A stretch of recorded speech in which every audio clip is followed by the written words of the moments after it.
आज हम आपके सामने में सीटीईटी के सिलेबस के बारे में चर्चा करेंगे। अभी जैसे आपको इस वर्ष के अंत में 2022 की सीटीईटी का एग्ज़ाम होने वाला है। बहुत सारे छात्रों को, छात्राओं को जिज्ञासा होगी कि आखिर ये इसका सिलेबस क्या है, इसमें कितने प्रश्न रहते हैं, कितने प्रश्न के लिए कितने अंक निर्धारित होते हैं। हम इन सारी बातों को आपके सामने रखते हैं। जैसे अभी देखिए कि खासकर सबसे पहले कि सिलेबस जो है इसका, उसमें आपको 2 पेपर होते हैं, फर्स्ट पेपर और सेकंड पेपर। ये जो पहला पेपर है वो 1 to 5 के लिए है और दूसरा पेपर जो है वो आपको 6 to 8 के लिए है। वेरी क्लियर है इसके लिए। अब देखिए कि ये जो पहला पेपर है वो पूरा का पूरा आपको 150 नंबर का है।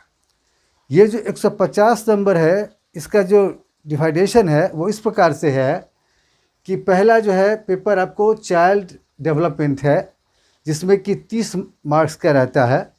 दूसरा आपके सामने लैंग्वेज फर्स्ट रहता है जो 30 नंबर का है। तीसरा लैंग्वेज सेकंड है जो ये भी 30 नंबर का रहता है।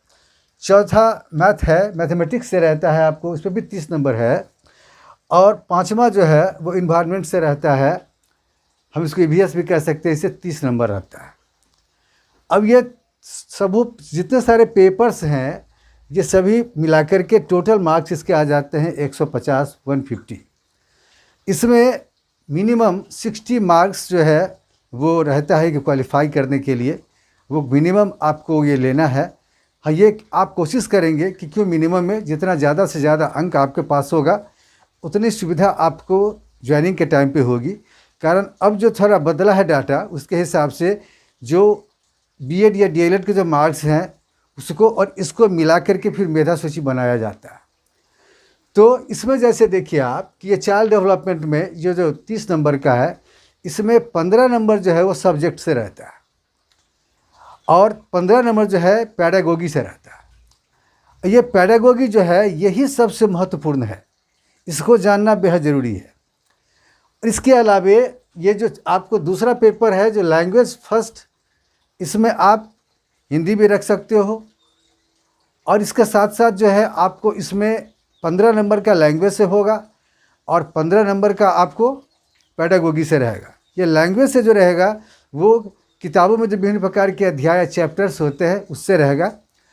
और फिर ये जो तीसरा पेपर है ये लैंग्वेज सेकेंड है। आप ये दूसरा लैंग्वेज आप कुछ भी रख सकते हैं। जैसे अगर स्टेट लेवल वगैरह पे होता है तो फिर वहाँ की जो लोकल भाषाएं होती हैं जिसको मान्यता मिली हुई है वो भी रख सकते हैं आप। लेकिन आप जब सेंट्रल लेवल पर जाते हैं तो वहाँ दूसरे पेपर के रूप में आप संस्कृत रख सकते हैं या और भी कोई दूसरी भाषा जो है आप रख सकते हैं इसके साथ। इसमें भी क्या होता है कि 30 नंबर का होता है और 30 नंबर में 15 नंबर आपको सब्जेक्ट से रहता है और 15 नंबर जो है आपको पैडागोगी से रहता है। और अब देखिए कि चौथा है मैथमेटिक्स। मैथमेटिक्स में क्या है कि इसमें भी 15 नंबर मैथमेटिक्स जो आपकी जो किताबों में जो प्रश्न रहते हैं उससे रहता है और 15 नंबर पैडागोगी से रहता है। फिर हम 5वें पे आते हैं जो ईवीएस है आपका, ये 30 नंबर का है। इसमें भी जो 15 नंबर है वो आपको सब्जेक्ट से रहता है और 15 नंबर जो है वो आपको ये पैडागोगी से रहता है। जब तक आप पैडागोगी को नहीं समझेंगे तब तक आप उस विषय विशेष को समझ नहीं पाएंगे या परीक्षा में बढ़िया से अंक आप नहीं ला पाएंगे। इसके लिए सबसे बेहतर तरीका ये है कि आप खासकर जो एनसीईआरटी की किताबें हैं उन किताबों के मार्फत से आप अध्ययन करें। और इसके अलावे बहुत सारे ऐसे प्रकाशन आ गए हैं जिसके माध्यम से आप इसकी तैयारी कर सकते हैं।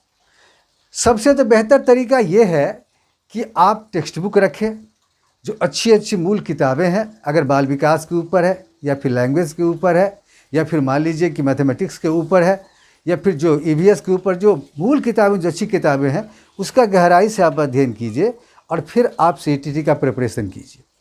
तो ये जो डिवाइडेशन है मार्क्स का वो टोटल का टोटल मार्क्स है 150, जिसमें कि ये 5 पेपर्स आपके सामने हैं और पांचों पेपर्स में आपको मोर देन 60% मिनिमम मार्क्स आपको ऑब्टेन करने हैं। यह कोई असंभव नहीं है। अगर आप चाहें तो आप बड़ी आसानी से कर सकते हैं। बस प्रिपरेशन आपका बिल्कुल सही और सही दिशा में होना चाहिए।